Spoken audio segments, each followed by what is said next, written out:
எல்லா பெருமைகளும் இறைவனுக்கு. நம் அனைவர் மீதும் இறைவன் புறத்திலிருந்து அமைதியும் சமாதானமும் நிர்வாகின்றார். இன்றைய தியானம் காலை பிரார்த்தனை. அகிலங்களின் இறைவனை, அனைத்து பெருமைகளும் போற்றுதல்களும் ஒருவனுக்கே உரியது. அனைத்தின் ஆதாரமும் நீ, அனைத்தின் தொடக்கமும் நீ, அனைத்தின் முடிவுகளும் உன்னிடமே. உன்னுடைய அருட்கொடையாம் இந்த நாளை உன்னுடைய திருப்பெயரால் நான் தொடங்குகின்றேன். எனது அறிவின் மற்றும் அறியாமையின் தீங்குகளிலிருந்து உன்னிடமே நான் பாதுகாவல் வேண்டுகின்றேன். எனது பெருமை மற்றும் பொறாமையின் தீங்குகளிலிருந்து உன்னிடமே நான் பாதுகாவல் வேண்டுகின்றேன். உலகத்தின் பொருள் மயக்கங்களும் என் மன இச்சைகளின் கெட்ட நோக்கங்களும் உன்னுடைய பொருத்தத்தை விட்டும் என்னை விலக்கிவிடாமல் இருக்க உன்னிடமே உறுதியாக நான் பாதுகாவல் வேண்டுகின்றேன். இன்னும் எனது தவறுகள் மற்றும் பாவங்களுக்காக உன்னிடமே நான் மன்னிப்பை வேண்டுகின்றேன். மன்னிப்பவனே, என்னை மன்னிப்பாயாக. நேர் வழியில் என்னை நிலைத்திருக்கச் செய்வாயாக. உன்னுடைய அருளை கொண்டும் கருணையை கொண்டும் உன்புறம் இருந்து நற்குணங்களை கொண்டும் ஞானங்களை கொண்டும் என்றென்றும் என்னை நீ வழி நடத்துவாயாக. நீ என்னுடன் எப்போதும் இருந்து கொண்டிருப்பதை என்னை எப்போதும் உணர்ந்திருக்கச் செய்வாயாக. என்னுடைய எண்ணங்களிலும் பார்வையிலும் பேச்சுக்களிலும் செயல்களிலும் பொறுமையை கொண்டும் நன்மைகளை கொண்டும் எனக்கு வழிகாட்டுவாயாக. எனக்காக நீ நாடி இருக்கும் நன்மைகளை தவறாது நான் அடைந்து கொள்ள எனக்கு நீ உதவி செய்வாயாக. நீயே என் இறைவன், நீயே என்னுடைய பொறுப்பாளன், நீயே என் இறைஞ்சுதலை செவியேற்பவன். செவியேற்பவனே, படைப்பாளனே, புதிய படைப்பாக என்னை ஆக்கி தருவாயாக. புதிய வாழ்க்கையில் என்னை வாழ வைப்பாயாக. அமைதியும் சமாதானமும் ஆரோக்கியமும் ஞானங்களும் நன்மைகளும் மேன்மைகளும் குளிர்ச்சியும் கதகதப்பும் சோலைகளும் நீரோடைகளும் தூய உணவுகளும் உறவுகளும் நிறைந்த புத்தம் புதிய வாழ்க்கையை உன்னை கொண்டு நான் விரும்புகின்றேன். விருப்பங்களை அளிப்பவனே, ஏற்றுக்கொண்டேன் இறைவனே. புதிய வாழ்க்கையில் என்னை வாழச் செய்வாயாக. புதிய படைப்பாய் என்னை ஆக்கி தருவாயாக. உன்னுடைய அருட்கொடையாம் இந்த நாளை உன்னுடைய திருப்பெயரால் நான் தொடங்குகின்றேன். பெருமைகளும் புகழ்களும் ஒருவனுக்கு. நம்ம எல்லாருக்குமே ஒரு காரு கொடுக்கப்படுகிறது. சும்மா தான் சொல்றேன், நிஜமா நினைச்சுக்க வேண்டாம். என்ன கார் வேணாலும் வாங்கிக்கலாம், நீங்க என்ன பிராண்ட் வேணாலும் வாங்கிக்கலாம். ஆனா அந்த கார்ல பிரேக் இருக்காது, ரிவர்ஸ் போற ஃபெசிலிட்டி இருக்காது. ஃப்ரீ. சரி, நீங்க ஸ்டார்ட் பண்ணீங்கன்னா முன்னாடி மட்டும்தான் போகும். ஒன்றும் வேணாங்க, சும்மா கொடுத்தாலும் வேணாங்க அப்படின்னு தான் நம்ம சொல்லுவோம். ஏன்னா ஒரு ஃபோர்ஸ் அப்படிங்கிறது வெறும் ஃபார்வேர்டு இயங்கக்கூடிய ஒரு தன்மையில் மட்டும் இருக்கக்கூடாது. ஒரு ஃபோர்ஸ் அப்படிங்கிறதுக்கு எப்போ நிற்கணும், எப்போ ரிவர்ஸ் போகணும், எப்போ தேவையான விஷயங்களை செய்யணும் அப்படிங்கிற கான்சியஸ்னஸும் இருக்கணும். அந்த கான்சியஸ்னஸ் தான் ஒரு ஃபோர்ஸுக்கான அடிப்படை தகுதி. இந்த அடிப்படை தகுதிகள் இல்லாத ஃபோர்ஸை ஒரு ஃபோர்ஸ்னே அங்கீகரிக்க முடியாது, அங்கீகரிக்கவும் கூடாது. அது ஹைலி டேஞ்சரஸ். இப்போ நம்முடைய இந்த மைண்ட் 2 இருக்கு இல்லையா, இது அந்த மாதிரி ஒரு ஃபோர்ஸு. ஆனா அதுக்கு தெரியும் எப்போ பிரேக் போடணும், எப்போ ரிவர்ஸ் போகணும், எல்லாமே இந்த மைண்ட் 2க்கு தெரியும். ஆனா அது மறந்துருச்சு. மைண்ட் 1 இருக்கு இல்லையா, இது என்ன சொல்லுதுன்னா பிரேக் போடுன்னு தான் சொல்லுது. ஆனா பிரேக் போடுற ஃபெசிலிட்டி மைண்ட் 2ல தான் இருக்குன்றதை நம்ம புரிஞ்சுக்கணும். நீ இப்ப ரிவர்ஸ் போகணும்னு சொல்லுது, ஆனா ரிவர்ஸ் போகக்கூடிய ஃபெசிலிட்டி மைண்ட் 2ல தான் இருக்கு. மைண்ட் 1 மைண்ட் 2 ரிவர்ஸ் இழுக்க முடியாது. மைண்ட் 1 மைண்ட் 2 பிரேக் பண்ண முடியாது. அப்படி முடிஞ்சிருந்தா எல்லாமே நன்மையா அமைஞ்சிருக்குமே. மைண்ட் 1, உள்ளம் என்பது எப்போதும் வழிகாட்டக்கூடியது. ஒரு வழியில உங்களை புஷ் பண்ணாது அது. ஸோ மெடிடேஷன் அப்படிங்கிறது எக்ஸ்க்ளூசிவா இந்த மைண்ட் டூக்கான ஒரு ப்ராக்டிஸ், அதுக்கான ஒரு வழிமுறை தான். அதாவது மைண்ட் டூ கிட்ட நம்ம வந்து சொல்றோம், உனக்கு சரியான வழியை காட்டக்கூடிய ஒருத்தர் உன் கூடயே இருக்கிறாரு, அவர் தான் மைண்ட் ஒன். ஸோ அவர் சொல்படி நீ கேட்டு நடந்துக்கோ. அப்படி கேட்டு நடந்துக்கிட்டா உன்கிட்டயே இருக்கக்கூடிய நிறைய விதமான ஃபெசிலிட்டிஸை பத்தி உனக்கு ஒரு நாலேஜ், ஒரு கான்சியஸ் வரும். நீ மறந்து போன விஷயங்களையே நீ கண்டுபிடிக்க முடியும். ஒரு டீச்சர் அப்படிங்கிறவர் வந்து எல்லாத்தையுமே ஒரு ஸ்டூடெண்ட்டுக்கு சொல்லிக் கொடுக்கிறவர் கிடையாது. அந்த ஸ்டூடெண்ட்டுக்கே தெரிஞ்சிருக்கக்கூடிய நிறைய விஷயங்களை அவன் கண்டுபிடிக்கிறதுக்கு உதவக்கூடியவர். அவன் மறந்து போன சில விஷயங்களை எப்படி கண்டுபிடிச்சு அதை எப்படி அப்ளை பண்ணணும்னு சொல்லி கொடுக்கக்கூடியவர். அதுல இப்போ உதாரணத்துக்கு நம்ம சொன்னோம் இல்லையா, இந்த ரிவர்ஸ் போறது அப்படின்னு. இப்போ ஒரு கார் இருக்கு, அந்த கார்னால ரிவர்ஸே போக முடியலன்னா அது ஒரு பிரேக் இருக்குங்க, ஓகேங்க, ஆனா ரிவர்ஸே போகாதுங்க அப்படின்னா அது ஒரு குறை தானே. முன்னாடிலாம் ரிவர்ஸ் கியர்லாம் கண்டுபிடிக்கல. நீங்க காரோட ஹிஸ்டரி எல்லாம் சும்மா படிச்சீங்கன்னா ரிவர்ஸ் எல்லாம் ஃபர்ஸ்ட் கண்டுபிடிக்கல, சும்மா கியர் போட்டு முன்னாடி தான் போகும். இப்போ நீங்க ஜஸ்ட் ஒரு 20 மீட்டர்ஸ் 30 மீட்டர்ஸ் போயிட்டா கூட அந்த இடத்துக்கு வரதான் திருப்பி சுத்தி தான் வரணும்.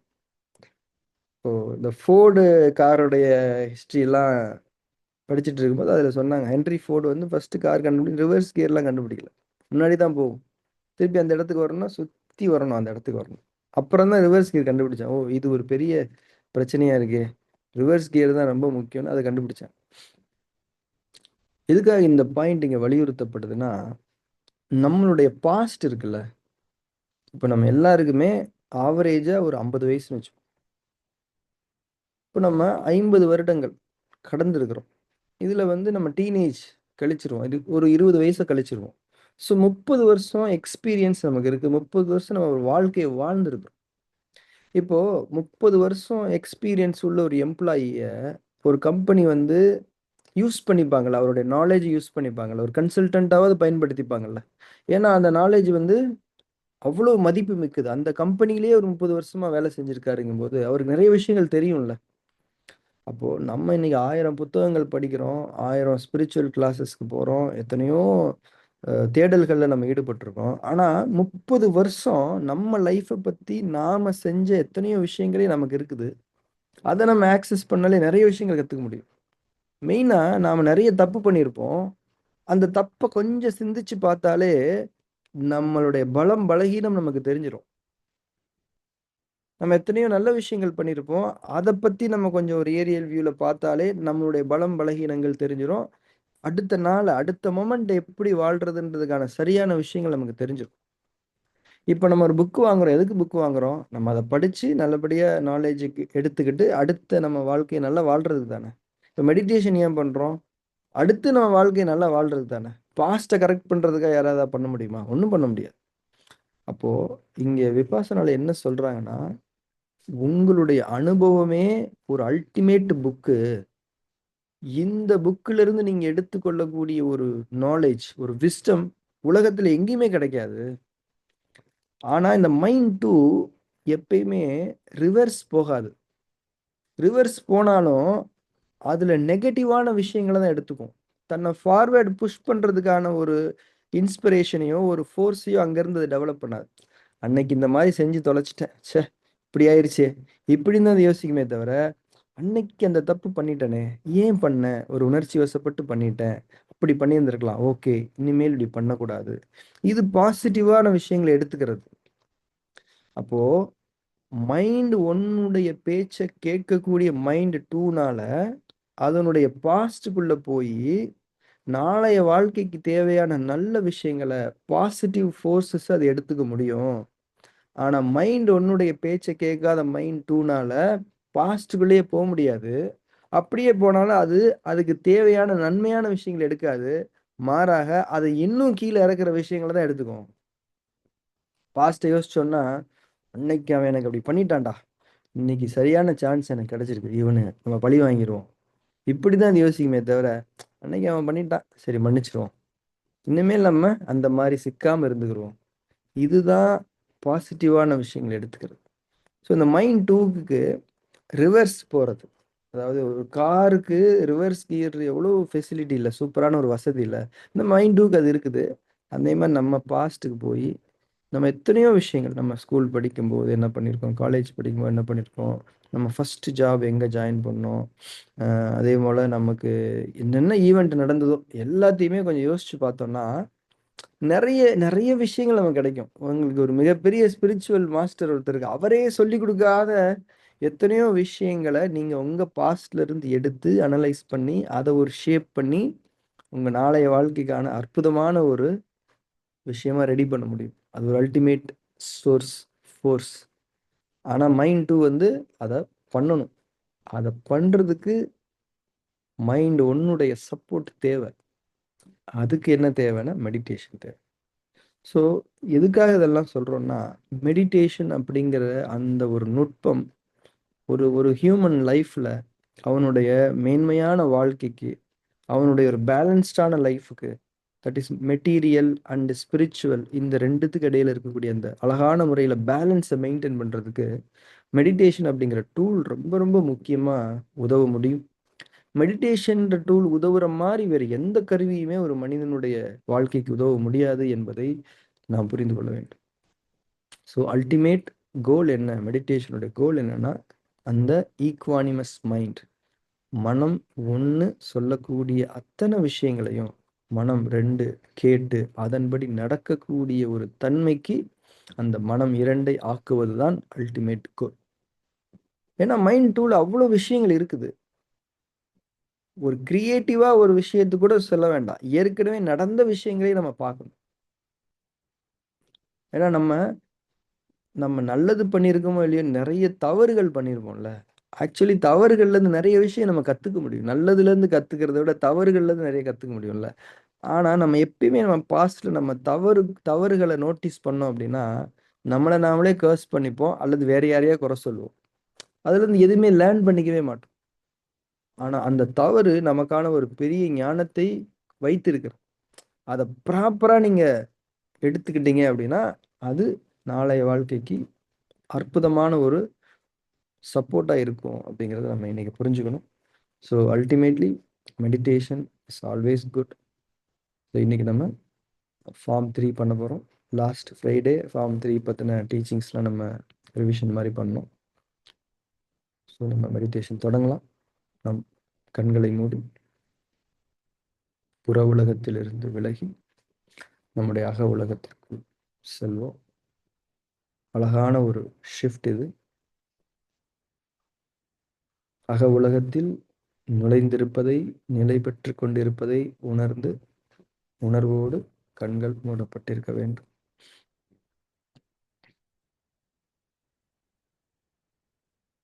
உடலை அதிட்டானாவில் நிலைப்படுத்திக் கொள்ளுங்கள்.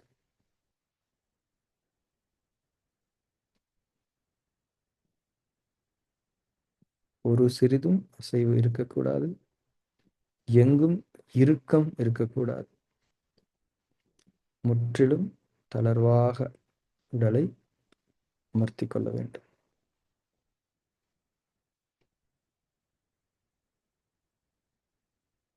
அதிட்டானாவை உணருங்கள். மூச்சின் மீது கவனம். இயல்பான உள்மூச்சும் இயல்பான வெளிமூச்சும் அமைய வேண்டும்.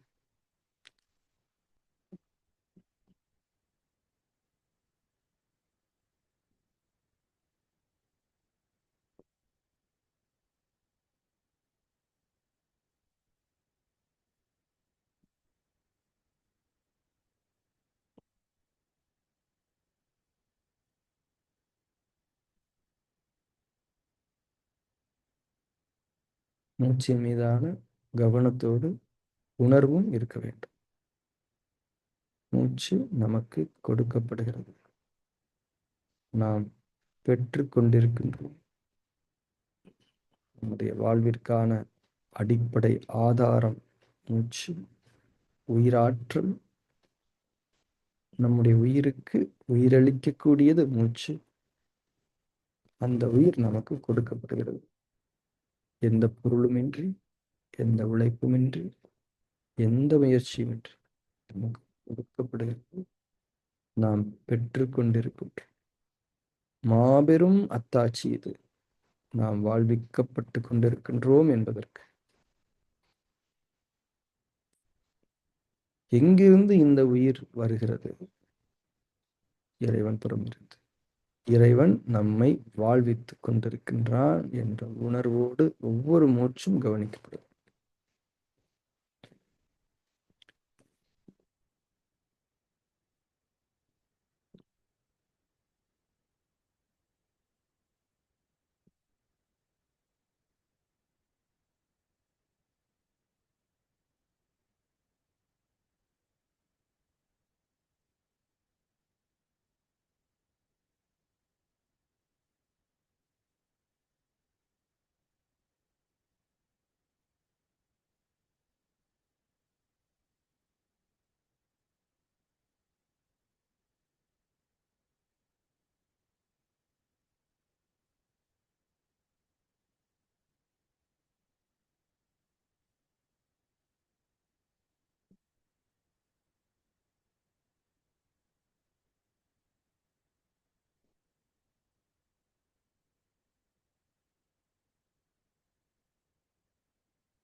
மூச்சின் மீது கவனமும் உணர்வும் இருக்கு.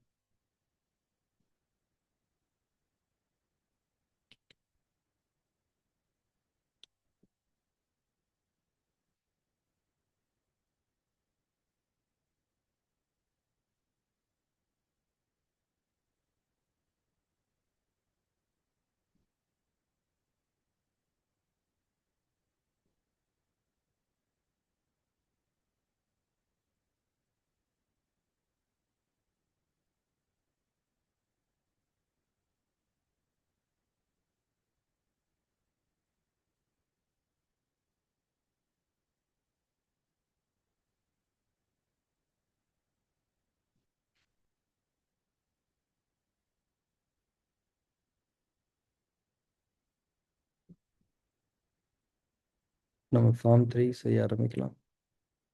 ப்ராப்பரா ஷிஃப்ட் ஆயிடுங்க. சாட்சி பாவனை என்ற ஒரு நுட்பத்தை உங்கள் மனதில் செயல்படுத்த வேண்டும்.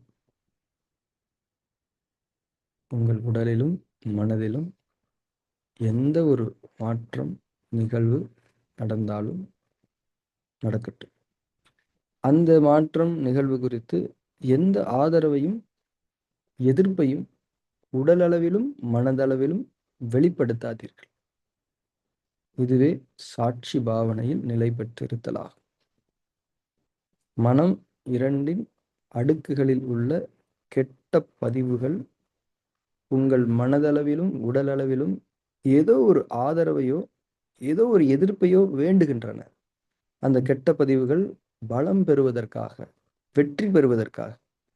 ஆனால் அந்த ஆதரவும் எதிர்ப்பும் தரப்படவில்லையானால் மேலே எழுந்து வருகின்ற அந்த கெட்ட பதிவுகள் பலமிழந்து போகும். அது ஒரு செயலாக மாறாததன் காரணத்தால் கெட்ட பதிவுகள் பலமிழந்து போக வேண்டும். ஒவ்வொரு முறை அவை எழுந்தும் வரும்போதெல்லாம் அவைகள் செயலாக மாறக்கூடாது, பலமிழக்க செய்யப்பட வேண்டும், தோல்வி அடைய செய்யப்பட வேண்டும். உறுதியான அதிட்டானாவும் ஆதரவு எதிர்ப்பற்ற நிலைகளும் கெட்ட பதிவுகளின் எழுச்சியை தோல்வி அடைய செய்யும். இதுவே சாட்சி பாவனையின் சாரமாகும். உணர்வோடு புரிதலோடு தியானத்தில் நிலைத்திருங்கள்.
அதிட்டானாவிலிருந்து தளர்ந்து கொள்ளுங்கள். தியானத்தில் தொடர்ந்திருங்கள்.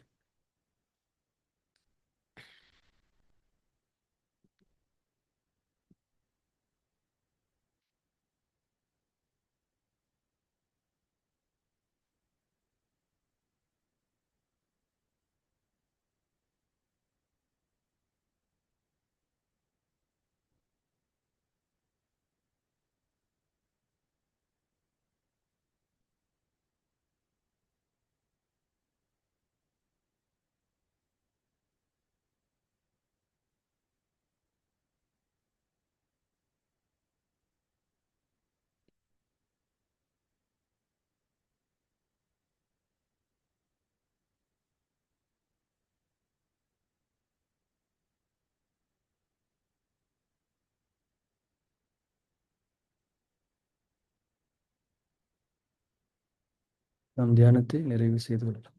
கண்களை திறந்து.